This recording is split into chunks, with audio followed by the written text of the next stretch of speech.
I'm zooming it out for one bacha who was asking to see the entire picture together. I am zooming in now to the pituitary macroadenoma, homogeneously enhancing tumor with some indentation in the center because of diaphragma cellae. Because anatomically sella turcica is covered by diaphragma cellae. Everybody gets it? Okay, very good. And I think Jishan is now on fire. He already, and I think Hema Priya is also able to answer very good. But that's a secret. I will tell you later on. I'm not telling you the answer right now. Similarly, when you see the sagittal image, this is where your sella turcica was, and you can see a tumor sitting in the sella turcica, causing some ballooning of the sella. The sella is enlarged, and there's a tumor sitting there. I want you to answer this question. This is your sphenoid sinus. This is your nose.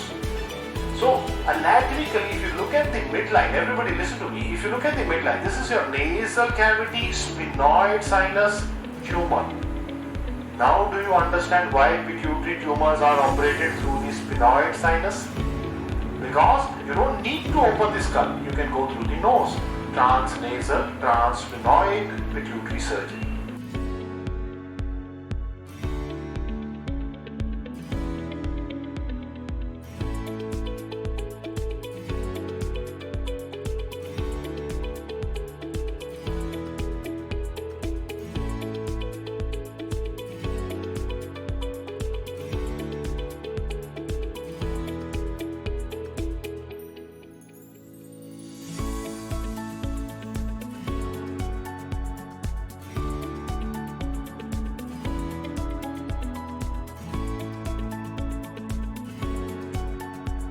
And clavicle.